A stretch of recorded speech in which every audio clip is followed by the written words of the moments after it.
Veja como é fácil ser membro apoiador do meu canal no YouTube, canal Marco Antônio Villa.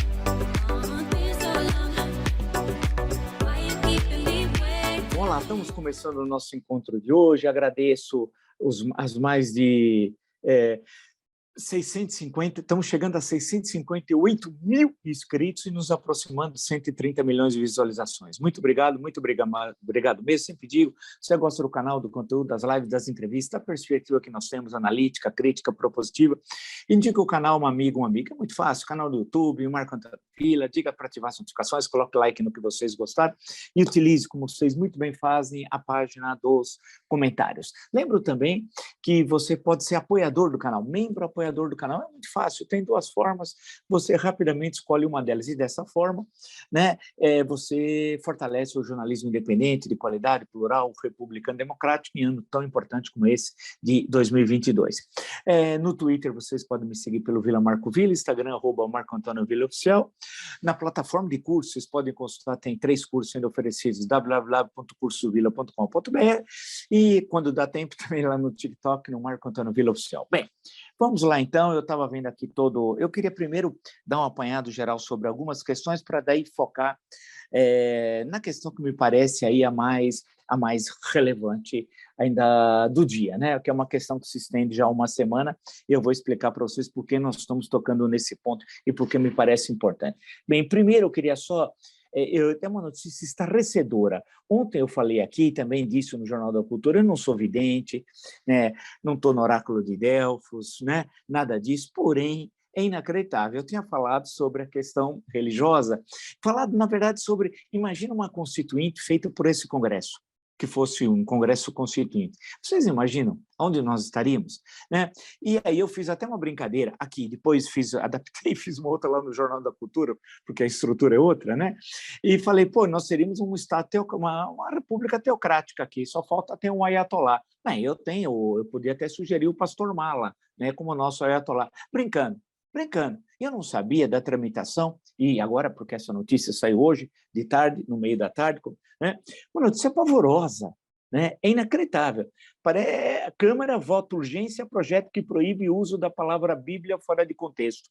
O requerimento está na pauta de votações desta quinta e é apoiado por líderes e ex-líderes de 16 partidos da direita à esquerda.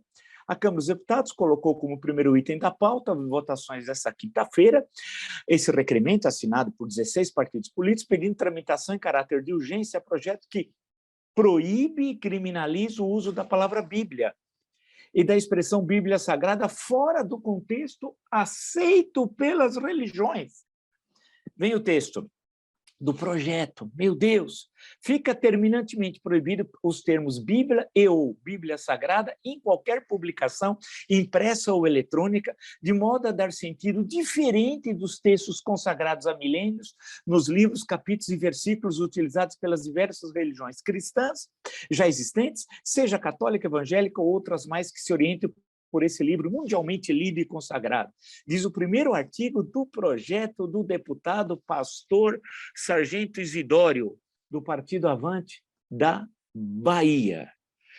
Eu não sei se deu para vocês entenderem, as autoridades religiosas, eles é que vão dizer o seguinte, está proibido alguém usar, você, eu, nós, em qualquer contexto, a expressão Bíblia ou Bíblia Sagrada. É crime. Passará a ser crime. Olha que ponto nós chegamos. Acertei em cheio, sem querer. O segundo e último artigo do projeto estabelece como punição o enquadramento nos crimes de estelionato, olha o absurdo, pena de 1 a 5 anos de prisão, e de discriminação religiosa, até 1 ano de prisão. O requerimento de urgência permite à Câmara votar o mérito da proposta sem a necessidade de que ela tramite pelas comissões. Aí na terça-feira, parari, parará. Quem assinou, né? Líderes das bancadas do Avante, MDB, Patriota, PSC, PTB, PL, Solidariedade, PSB, PSD, PT, PCdoB, Republicanos, PSDB, Podemos, PP e União Brasil. Meu Deus do céu. Dos 4 presidenciáveis mais bem colocados nas pesquisas de intenção de voto, o requerimento só não é assinado pelo PDT de Ciro Gomes.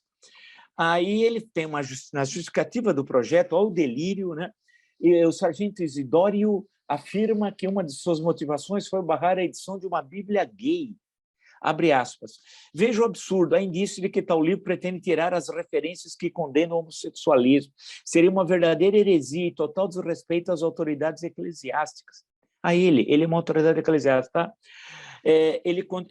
Uma vez aberto o precedente para que haja um livro corporativista com nome Bíblia Gay ou de nomenclatura similar, em pouco tempo surgirá também outros livros apelidados de Bíblia para outros segmentos de pecadores, exemplos, homicidas, adúlteros, prostitutos, mentirosos e etc.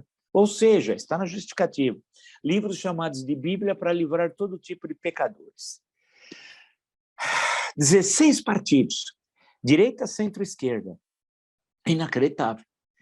E todos vão beijar a mão dessa caterva. Eu sou contra a religião? Claro que não. Qualquer religião. Eu cumpro o que determina a Constituição. Aí você pode me perguntar, mas a Constituição diz o quê sobre isso? Vamos ao artigo 5º, que é uma cláusula pétrea, daqui a pouco vamos lá, artigo 5º, mas nesses tempos nem tem mais cláusula pétrea, não tem nada, porque basta um Isidoro ou algo parecido, vir com um projeto desse, 16 partidos apoiam e tramitação meteórica. Absolutamente inconstitucional. E vão dizer que o Supremo se mete, porque qualquer um que recorrer ao Supremo vai derrubar, caso aprovado, essa imoralidade antirrepublicana. Diz o seguinte, artigo 5º, que é o artigo maravilhoso da Constituição, inciso 6º, né? É inviolável a liberdade de consciência e de crença, sendo assegurada o livre exercício dos cultos religiosos e garantida na forma da lei a proteção dos locais de culto e suas liturgias, né? Aí continua, no 7, é assegurado nos termos da lei a prestação de assistência religiosa, etc, etc, etc, etc. Aí vem o 19, o artigo 19, entenda-se, né? E diz o seguinte, é vedado, ou seja, proibido, é vedado à União, aos estados, ao Distrito Federal e aos municípios, 1. Estabelecer cultos religiosos ou igrejas, subvencioná-los, embaraçar-lhes o funcionamento ou manter com eles ou seus representantes relações de dependência ou aliança, ressalvada na forma da lei a colaboração de interesses públicos. 2. Recusar fé nos documentos públicos. 3. Criar distinções entre brasileiros ou preferências entre si. Mas vamos ficar no inciso 1. É estabelecer cultos religiosos, é vedado, é proibido ao governo, à União, ao governo federal, entenda-se, aos estados, ao Distrito Federal e aos municípios, estabelecer cultos religiosos ou igrejas, subvencioná-los, embaraçá-los no funcionamento ou manter com eles os seus representantes relações de dependência ou aliança. Vamos ao artigo 60, que é o que eu vou falar das cláusulas pétreas, que eu não sei por quanto tempo vai vigorar. Diz o parágrafo 4º do artigo 60, que trata das emendas à Constituição, tá bom? O parágrafo 4º do artigo 60 diz o seguinte, não será objeto de deliberação a proposta de emenda tendente a abolir, vou ao inciso 4, então, os direitos e garantias individuais, o artigo 5º, por exemplo, né? É cláusula pétrea, não pode, só uma nova Assembleia Constituinte. Mas, nos tempos que vivemos, tudo pode. É inacreditável.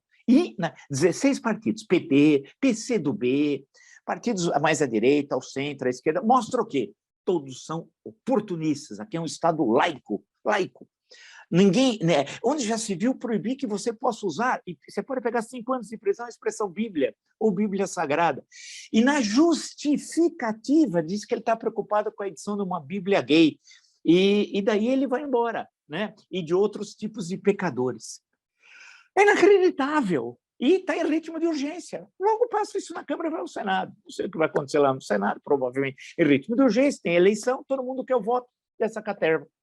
Agora, não é possível. Esse cidadão, é uma coisa, eu me lembrei na hora do Cacareco, 1959, São Paulo. Vamos à história? A história. O vereador Cacareco, o rinoceronte, que estava aqui no Zoológico de São Paulo, tinha vindo do Rio para São Paulo, foi o vereador que teve uma votação estrondosa. Na época, era voto impresso, você precisava escrever o nome do candidato e tal. E o candidato, o Cacareco, teve alguns estimos 100 mil. E o Macaco Tião, em 1988, lá no Rio de Janeiro, uma eleição municipal também, para vereador, numa brincadeira, teve alguns estimam a 400 mil votos. E assim foi, então vira aquelas palhaçadas. Nós aqui em São Paulo, entre deputados federais, temos também cacarecos e macacos Tião. Temos, está cheio aí, né? Entre os 70. O São Paulo, grande estado da federação, tem. Agora, esse senhor é da Bahia, e parece que é o mais votado, é inacreditável. E ele anda com a Bíblia para cima e para baixo, e uma foto que está na folha, está com um cartaz colado no coco, aqui meio na nuca, um negócio estranhíssimo, estranhíssimo. E todo mundo tramitando, porque se alguém falar contra, vai dizer que é perseguição religiosa. Não, perseguição que faz com os cultos de matriz africana. Isso sim, coisas pavorosas, inclusive em Salvador, né? Lá entre os soteropolitanos, lembrar grande Salvador e toda a sua presença no Brasil, na política, na economia, na cultura, nem se fala. É inacreditável isso daqui. Então, eu queria só registrar e falar aqui, ó tempos, né? Mas tudo bem, vamos lá. Aí, rapidamente também, agora, a matéria, essa está no Metrópolis e no portal Metrópolis, do Guilherme Amado. Isso aqui é importante, hein? Se isso aqui ocorrer, STF planeja condenar e caçar bolsonarista Daniel Silveira até junho. Daniel Silveira é aquele, né, nazifascista bolsonarista, né? Daniel Silveira responde pelos crimes de coação, ameaça contra os ministros do STF e incitação de animosidade entre os poderes, né? E, de acordo com o colunista, além da a condenação deve ser emitida ainda nesse semestre e a ordem para cassação do mandato pela Câmara e, com isso, consequente inelegibilidade do deputado. Aí ele estaria, consequentemente, claro, impedido de poder participar nas eleições de outubro, se não o ministro pedir vista na hora da votação, o que, né, é bastante provável, Cássio com K, tal. Né? Vamos ver, isso vai dar confusão, hein? Pode registrar, porque esse aqui é íntimo da Urcrim Bolsonaro. Né? Então, não precisamos ir muito adiante. Rapidamente falar também da tragédia, né, dessa coisa tenebrosa do que nós estamos vivendo, que é a guerra da Ucrânia. E vocês podem registrar o índice de mortalidade, que é uma coisa horrível usar essas expressões, porque a gente não é que banaliza, mas simplifica a tragédia humanitária que está ocorrendo na Ucrânia, vai aumentar cada vez mais com as bombas que estão sendo utilizadas. O Estado de São Paulo faz uma matéria muito boa, né? Boa para ver a tragédia das bombas termobáricas. Eu não desconhecia, sinceramente, confesso. Tá? Arma de ponta russa causa morte instantânea por asfixia e calor. O lançador é instalado no tanque T-72, no chassi do carro de combate, que já foi usado no Afeganistão, Chechênia e Síria. Tem um lançador múltiplo que dispara tiro a tiro aos pares ou em salvas. O foguete tem 10 quilômetros de alcance e 8.000 metros quadrados numa salva de tiros. O impacto vem a uma detonação que espalha nuvem de combustível e ar em larga escala. A explosão destrói o terreno, morte ocorre por combinação de pressão, sufocamento e calor. Meu Deus do céu! O que é isso? O que é isso?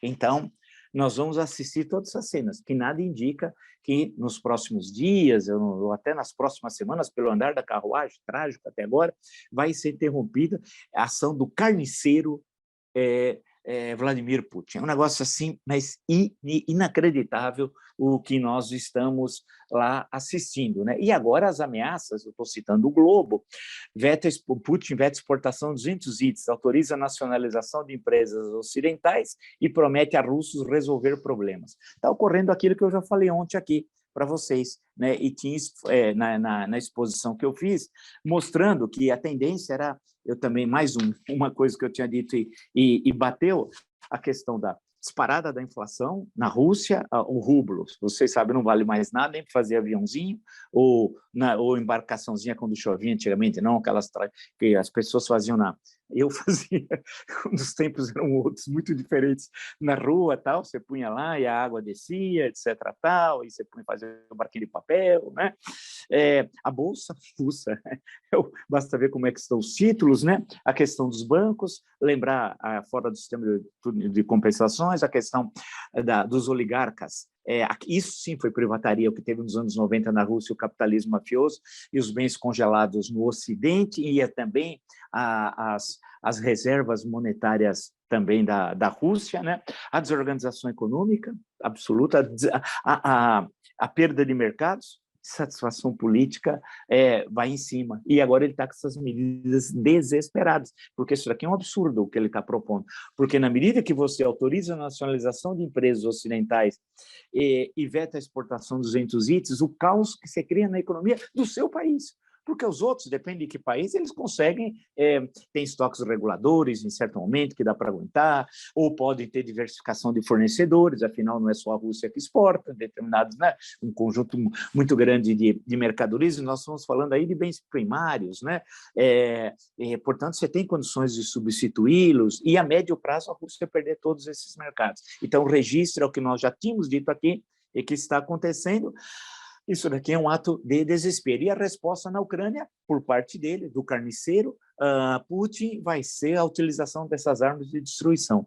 Não vai usar as armas atômicas táticas, né, como nós já conversamos, né? Isso dificilmente ocorrerá, ou quase que impossível, né?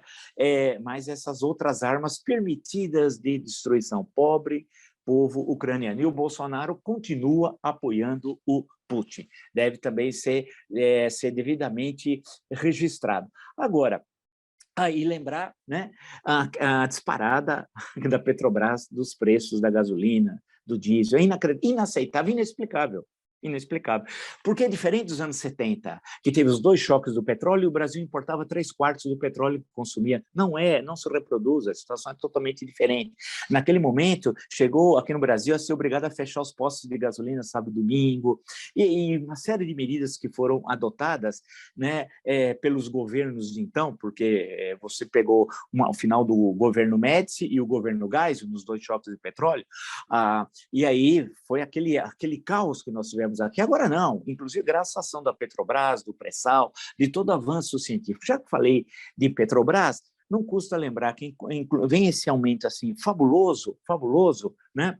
Mas o presidente da Petrobras, sabe quando ganhou o presidente da Petrobras? General, porque eles encheram de uma caterva verde-oliva, eu estou me referindo a esse especificamente, não ao exército no geral, na Petrobras, e onde ganha bastante dinheiro, né? Ninguém quer trabalhar, tá, né? Pegar uma enxada e carpir um terreno, né? Ninguém quer saber, né? E o general que trabalha muito, já no Itaipu Nacional ganhava uma fortuna, a Petrobras, sabe quanto ele ganha por mês? R$250 mil. R$250 mil. É inacreditável. E sabe o bônus que ele vai receber? Isso aqui está no Globo. O bônus a mais, ele vai receber, além do salário mensal, um bônus de 1,5 milhão. Tem gente que vai trabalhar quantos anos? Quem ganha o salário mínimo, quantos anos vai trabalhar para receber 1,5 milhão? Quantas vidas vai precisar ter? Quantas vidas? É isso. Esse é o Brasil. Agora, a culpa é da Petrobras, da empresa criada 3 de outubro de 1953, na luta do petróleo nosso? A culpa é dessa caterva. Aquela caterva do Petrolão, vamos lembrar, né, que está por aí, e essa caterva agora. Né? É incrível, né? É incrível. É um negócio, é um tapa na nossa cara. Agora, vamos ver qual vai ser. E o Bolsonaro não sabe o que fazer, ele não sabe nada. É um bando de incompetentes, né? Mas quadrilheiro, corrupto, ladrão, traidor da pátria, tudo aquilo que os atos dele reafirmam o que eu sempre disse, né? Em momentos que ninguém dizia, vale lembrar, né? Agora todo mundo defende as mulheres, até deputadas que atacavam a luta das mulheres para a defesa dos seus direitos, agora todas estão... Tem algumas aí que eu vejo, eu falo, meu Deus, haja hipocrisia. Pensa, no canal da memória eu não esqueço, né? E vocês sabem muito bem quem são essas figuras. Um pouquinho de pesquisa no Google, vocês rapidamente identificam de quem... esses oportunistas, né? Está cheio por aí. Então, a questão que se coloca agora em relação à Petrobras, claro, não tem, aí vai aparecer um liberal, desses aí, e daqui a pouco eu vou falar de um deles, que vai falar para privatizar tal, né? Não tem nada a ver uma coisa com a outra. É a política adotada de administração da Petrobras em relação ao preço dos combustíveis, né? Que poderia, claro, em situações excepcionais, você pode ter subsídios por um período determinado, pode criar uma câmara que você combine os preços internos com os preços externos, etc. Não faltam mecanismos para tal. Nós não estamos nos anos 70, Nós estamos na terceira década do século XXI, que as condições para enfrentar esse problema são muito mais favoráveis do que era naquela conjuntura, né? Nós não tínhamos, por exemplo, o etanol. O pró-álcool é resposta à primeira crise do petróleo. Foi no governo Ernesto Geisel, né, que você tem, então, o início do desenvolvimento do que era chamada época de pró-álcool. Então, um pouquinho de conhecimento histórico e de competência, se o governo tivesse, e planejamento, e nós não falamos da importância do gabinete de crise, lembra? E ele estava passando férias, o vagabundo, aqui no Guarujá. Então, se esse vagabundo tivesse, ao invés de passando férias, tivesse isso no final do ano e no carnaval, tivesse planejando com o gabinete de crise, porque já estava clara a possibilidade da invasão da Ucrânia, só ele, como um capacho do Putin, ainda proibiu que o embaixador brasileiro em Kiev, capital da Ucrânia, avisasse os brasileiros que lá estavam que era melhor sair rapidamente do país, que poderia haver a possibilidade de uma guerra. Mas o capacho, o vagabundo do Bolsonaro, proibiu que essa ordem fosse dada ao embaixador. E em Kiev, a situação que nós assistimos, nem preciso dizer. Falando nisso, alguns chegaram ao Brasil hoje e eles eram uma palhaçada. É incrível, que gentalha, né? É uma caterva, uma malta. Fizeram toda uma palhaçada lá para receber os brasileiros que sofreram com a diabo, abandonados pelas autoridades diplomáticas. Registras. E aí, inclusive, a Micheque, aquela dos 80, é o dinheiro do Queiroz, Micheque, em nome de Jesus, Deus no comando. Ela chegaram a postar aqui, me mandaram até, ela levou até um maquiador lá, o seu maquiador. Eles eram uma festa, mas tudo em nome de Jesus, né? E agora tome cuidado, você pode pegar 5 anos de prisão se usar a palavra Bíblia, tá? E Bíblia Sagrada, fora do contexto que as autoridades religiosas vão determinar que é esse pastor, é o mala, é o outro da TV, é o outro que coloca estopa para mostrar que é pobre e tira foto em Ferrari, e etc. Nós vamos criar o Ministério do Culto e vamos criar os policiais religiosos, como tem no Irã, que andam com aquelas varetes e vão batendo nas mulheres, que não estão vestidas na rua da forma adequada, de acordo com as autoridades religiosas. Não dá, né? Alguém vai falar assim, mas isso é discurso religioso? Em hipótese nenhuma. Isso é um discurso da defesa da República, do Estado laico. A religião é da esfera privada, não é da esfera pública, onde já se viu o sujeito fazer isso. 16 partidos, o PT está lá, claro que é voto de qualquer jeito, PCdoB, idem, assim como está o PSD, o PSB, né? E todos, é uma sigla, tem 16. É inacreditável, inaceitável, inconstitucional. Aí vão dizer assim, mas o Supremo, meu caro, está aqui. Por isso, você imagina se essa caterva fosse uma Assembleia Constituinte? Eu cantei a bola antes, eu não conhecia esse projeto. O projeto saiu hoje na Folha, à tarde, né? Imagina, uma loucura que se fariam. Por isso, pense em outubro. Eu falei isso ontem, também no Jornal da Cultura. Falei conosco aqui no nosso espaço. Pensa em quem votar para federal e senador. Estou me referindo ao Congresso Nacional, né? Para que não tenhamos situação como essa. Falando nisso e fazendo um gancho com essa questão, o Arthur Duval, que era conhecido no passado como Mamãe Falei, que já é uma coisa meia patética, o tal de Mamãe Falei, mas esse indivíduo, nem precisa historiar tudo, você já sabe, e agora eles estão correndo para ver o meio dele não ser cassado pela Assembleia Legislativa de São Paulo. Isso é um verdadeiro absurdo. O mínimo que a Assembleia faça é cassar, tem de cassá-lo, evidentemente. Claro, tem um trâmite, vai ter o Conselho de Ética, vai ter isso, vai ter aquilo, já foi expulso, salvo engano, saiu do Podemos, vai ser expulso, que era o partido político, e disse que não vai ser candidato à reeleição, né? Era um meio de compromisso com os deputados e de falar, olha, não me casse, porque ele não quer perder os direitos políticos nos próximos 8 anos. Em síntese, é isso, né? Ele não está entrando no mérito do que foi falado. Veja o oportunismo. E é interessante porque aí devassa aquilo que muitas vezes foi encoberto, que é o avanço do reacionarismo no Brasil nos últimos 3 anos, e explica, em parte, as manifestações nazifascistas de Arthur Duval. Faz parte da crise de representação e, mais ainda, da crise da democracia em um país de forte tendência autoritária. Arthur Duval tem de ser cassado. Será um ato pedagógico que ajudará ao desenvolvimento da frágil cultura democrática no Brasil. E isso é uma coisa importante, que eu estou pensando, vou escrever, vamos voltar a esse tema aqui, que isso é uma questão central, acho que para a gente fazer uma boa discussão histórica, política, até alguns pontos constitucionais. Eu sou um historiador, não sou um professor de direito constitucional, constitucionalista, nada disso. Eu leio a Constituição do campo político, político, e daí escrevi sobre isso, como vocês já sabem. Mas é interessante que nós vivemos uma crise da democracia e a eleição de 2018 é isso. E é interessante você avançar e ver a crise de representação. Claro, claro. E por quê? Porque há uma desconfiança do eleitor, enorme desconfiança com os chamados políticos tradicionais que foram substituídos por demagogos em 2018. Em grande parte, demagogos. Piores que os políticos profissionais. Em geral, não tem exceções. Por exemplo, no Senado, teve uma renovação, em parte dela extremamente saudável. E a CPI da pandemia mostrou isso, perfeito? Então, no caso dos 513 deputados federais, aí a situação já foi muito pior, né?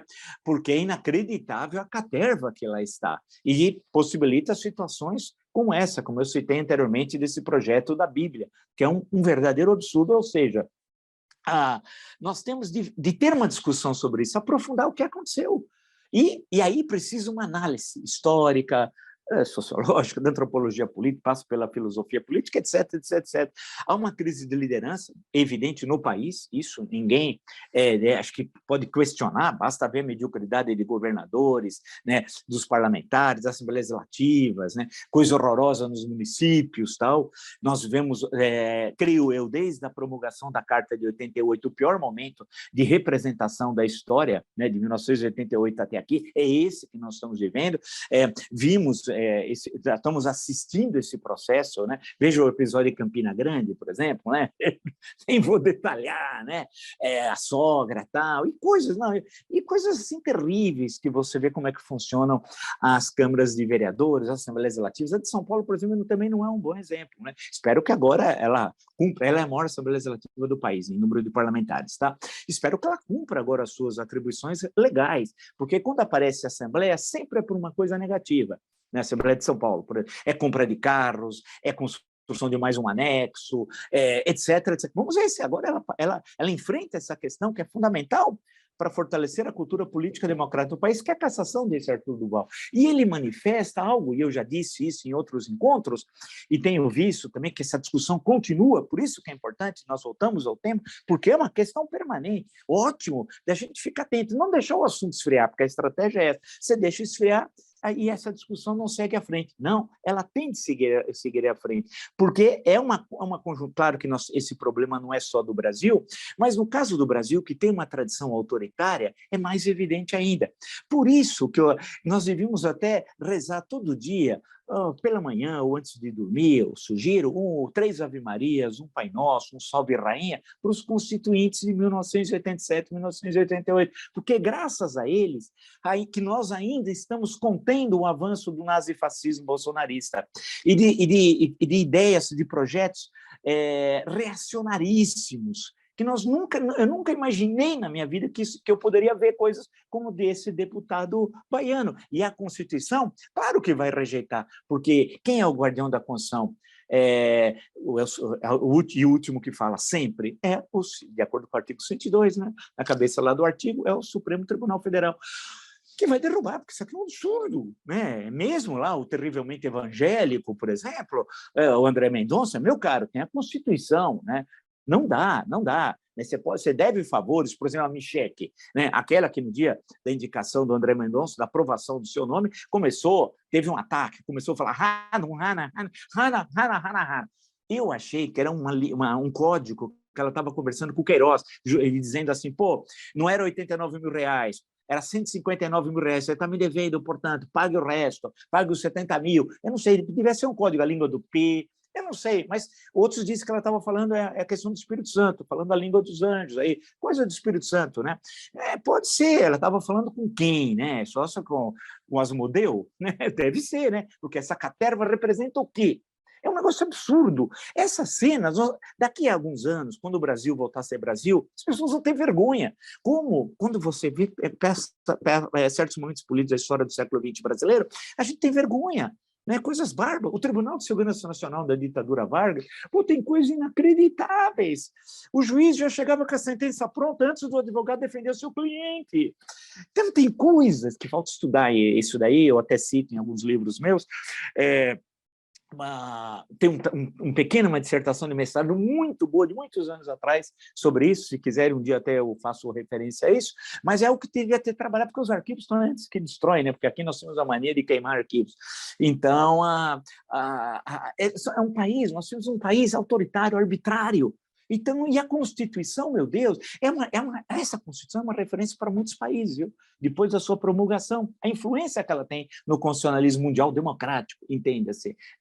Então, quando eu brinco, eu falo, entende rezar, porque frente a tudo isso que nós estamos assistindo, por isso que em outubro nós temos de dar uma resposta, porque esse Arthur Duval é só um. É que ele teve a coragem, num grupo de futebol, e veja agora o Grenal, né, que coisa horrível que ocorreu, o xingamento da torcida do Inter, né, do Grêmio, xingando o pessoal, a torcida do Grêmio, os macacos, não sei o quê. Imagina. E também, bom lembrar, episódios que envolveram a torcida do Grêmio, num jogo contra o Santos, o goleiro Aranha, então o goleiro Santos, e aquela moça atrás do gol, que depois foi flagrada pelo Sport TV, né, quando focalizaram, ela xingando ele de macaco e tal, e aí houve toda aquela repercussão. O Grêmio que tem o suíno feito pelo Lupicínio Rodrigues, um negro, né, e por aí vai, né, mas como isso está presente no espaço do futebol. E o Arthur Duval, ele tinha mandado, ele disse, pô, mas foi num grupo de futebol, putz, sabe? Quer dizer, no futebol pode tudo, você pode extravasar, xingar questões homofóbicas, racistas, etc. Nazistas, fazer saudação nazista, pode tudo. E vejo a resposta, não da UEFA e da FIFA, que eu acho é tudo picaretagem, não, das federações nacionais, dos clubes, coisas muito bonitas que têm ocorrido na Europa, né? E aqui no Brasil eu não vi ainda, ao menos com a importância que tem. Na Europa eu vi, por exemplo, no Campeonato Português, se não me engano, os capitães usando aqui a braçadeira com as cores da bandeira da Ucrânia, né? O Flamengo, entende? Somos, assim, colocou a questão da paz, né? Mas temos de ir um pouco mais à frente, colocar o dedo de quem gerou a guerra, porque quem tá tendo seu território, hospitais bombardeados, casas destruídas, mais de 10 bilhões de dólares de infraestrutura já destruída, o número de perdas humanas que não param de aumentar, né? O problema de radiação, precisa tomar muito cuidado com as usinas atômicas, o que pode ocorrer. Tudo isso está ocorrendo aonde? Está ocorrendo na Ucrânia. E quem iniciou isso agora, sem declaração, porque não há nem guerra, segundo a Rússia, nem declaração de guerra, porque não tem guerra, é uma operação especial.